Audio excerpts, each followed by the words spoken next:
Hi, how are you doing today? Probably the more important question is, how is your being?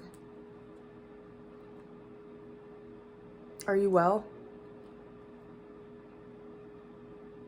It's so funny that people always ask, hi, how are you doing?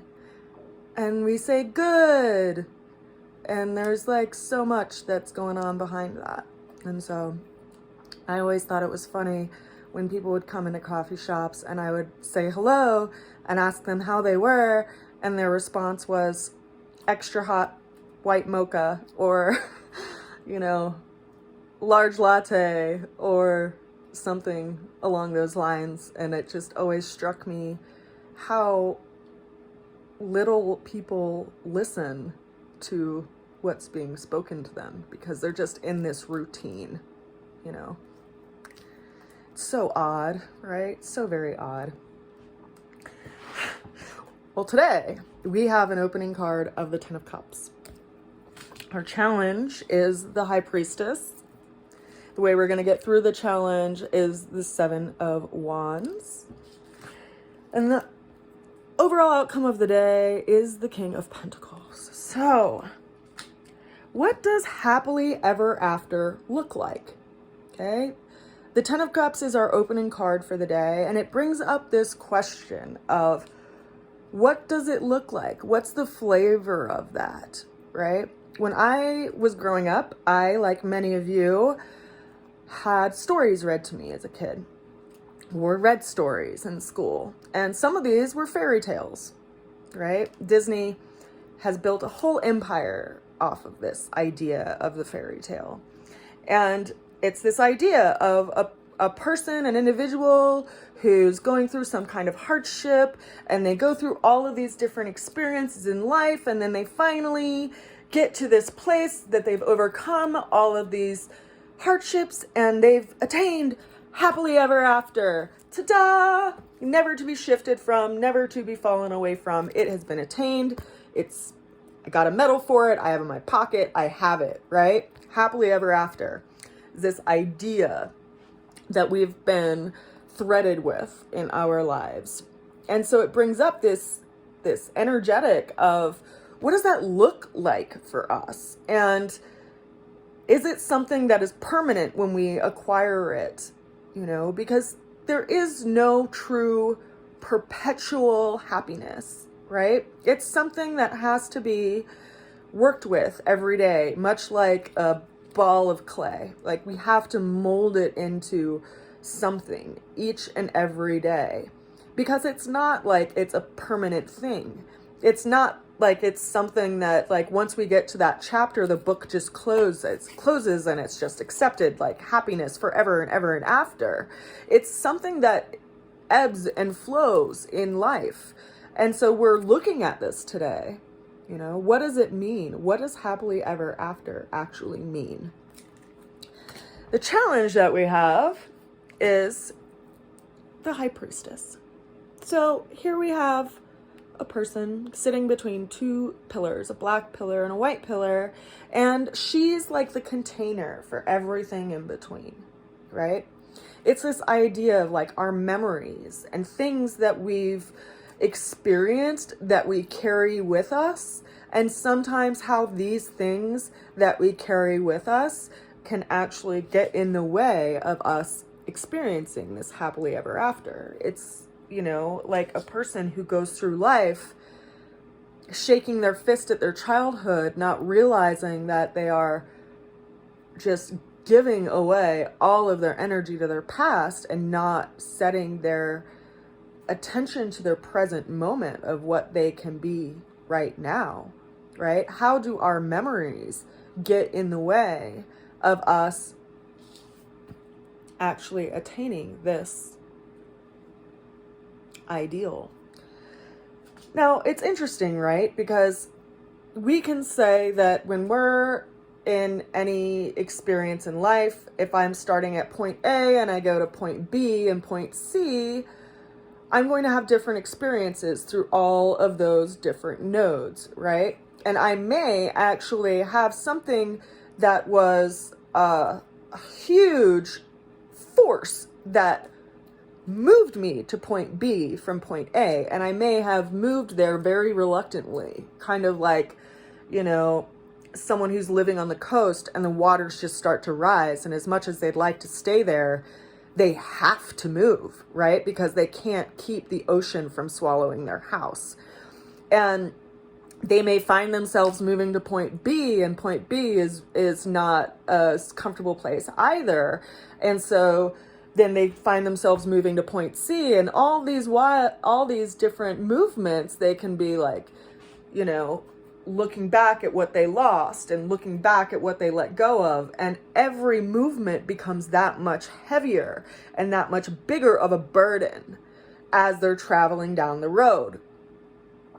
Well, the High Priestess is reminding us to be attentive with what we choose to carry and what things are just causing us excess weight and which things are actually going to help us get to the next point, right? And so we're starting to actually consider, you know, which of these memories and which of these ways that we've looked at things are actually preventing us from moving toward this experience of happiness.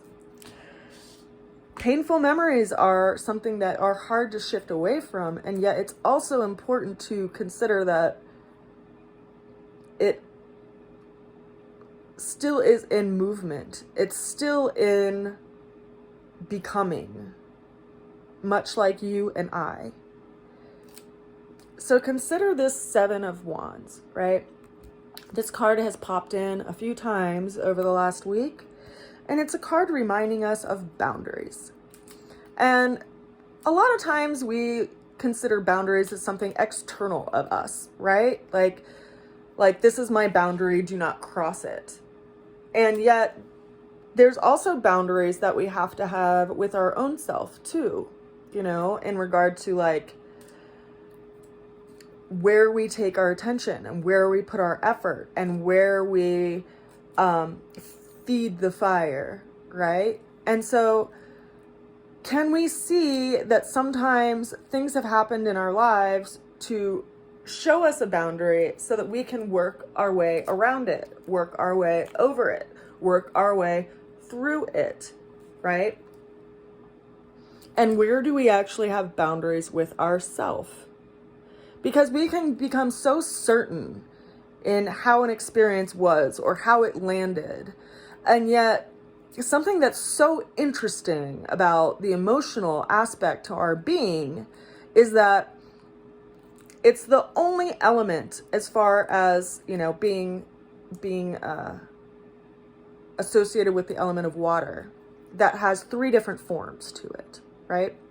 And so we see in the element of water and in our experience of emotions that there is a beautiful ability to transform things into different forms, right? We have the experience of water that is flowing, much like a stream, right? It's just moving through experiences. This is like us moving through the day, right? You wake up, you might be a little grumpy because of someone waking you up or some noise, or that you got woken up earlier than you wanted to, or you may wake up in a great mood, you know, and then you might get out of bed and stub your toe and then have a different sensation of emotions, right? And then as you go through your day, there's all these different emotions. There's all these different flavors of the experience that are being taken into our being, and they just flow.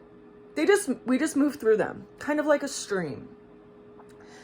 But then there might be an experience that is sharp and that we don't want to experience, that we want to push away, or that, you know, shuts us down and makes us want to isolate ourselves. And now we feel this energy of like, instead of active water, we feel the energy of passive water, right? Resistance. And fixed water, which is like ice, right? I have this experience, I'm going to freeze it, I'm going to store it away, and I just don't ever want to look at it ever again.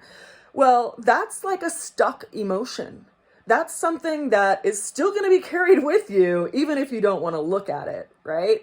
Because you haven't let it flow. You haven't let it run its course. Instead, we deposited it in our being. Interestingly enough, though, there's also this third aspect of water, which is mutable water, which is when ice gets thawed and then actually gets distilled into the, like evaporates and distilled into the atmosphere, and then brings rain to other parts of the environment. So we have these three different forms of water within us. And for whatever reason of conditioning in our society, we've been taught that like emotions are bad and it's better to just like put them in a block and store them away than it is to let them flow.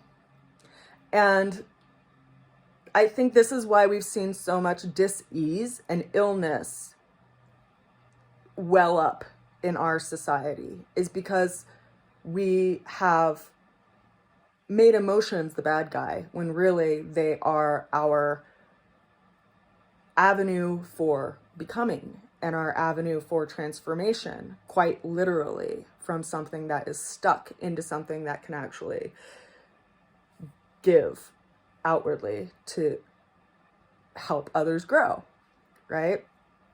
Water is such an interesting element, especially considering that,